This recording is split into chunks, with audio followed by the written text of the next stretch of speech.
Hello, this is Okie Doggy. Pag-uusapan natin ngayon. Narealize ko lang na hindi lang pala vitamins ang nakakalakas kumain sa alaga nating aso. Pag-uusapan natin ngayon yan. Pero bago yan, intro muna. Tayo! Ako nga pala si Okidogi. Gumagawa ako ng video kung paano mag-alaga ng aso para sa mga first timer, na mga dog lover, mga pet lover. Gumagawa ako ng video kung paano sila pakainin, kung paano magbigay ng vitamins. Kaya please subscribe and hit the bell button for more videos. Update. Sige, umpisa na natin.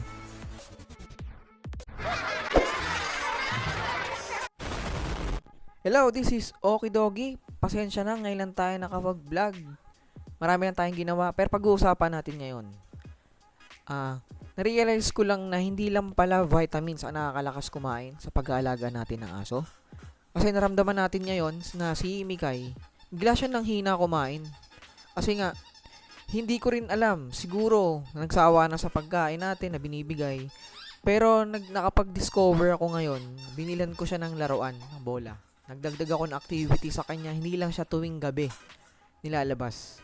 Ang ginagawa ko, pinapakita ko sa kanya na meron siyang activity bago siya kumain.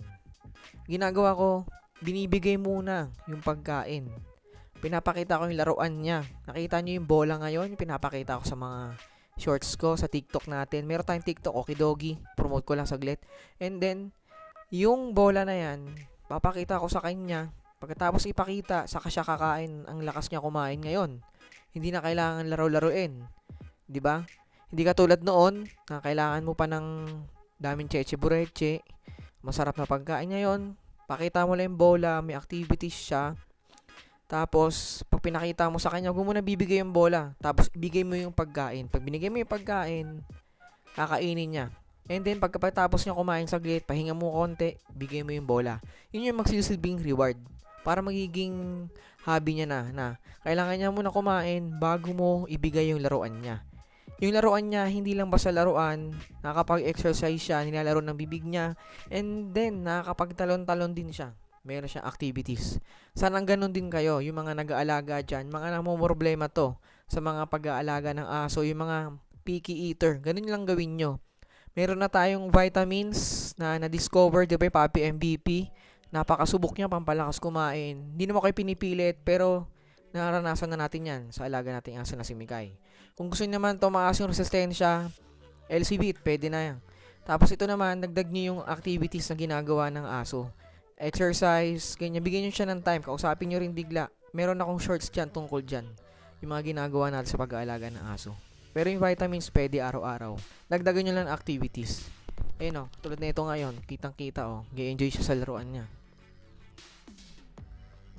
Ayun o. O, Mikay, kumusta yung laruan mo? Mikay. Di ba? Ayun yun. Kaya, sabi ko sa inyo, pag papakain kayo ng aso, pagurin nyo muna. Kasi pag ang aso pagod, mas masaya sila. At saka, mas marami silang napapakain. Kung ano-anong technique ang ginawa ko, pero parang may factor din tong pagod sila. Tapos saka sila kakain. Kaya, ipakita nyo na pag kumain sila ng marami, saka nyo sila bigyan ng reward. Yun lang mga Okidogi. Kung hindi ka pa nakasubscribe, please subscribe na and hit the bell button for more videos update. Again, this is Okidogi. Naniniwala sa kasabihang, huwag nating bilhin kung di naman kailangan. Pero kapag para sa aso, pwede. Road to 20,000 subscribers na tayo. Maraming salamat sa inyo. Bye-bye!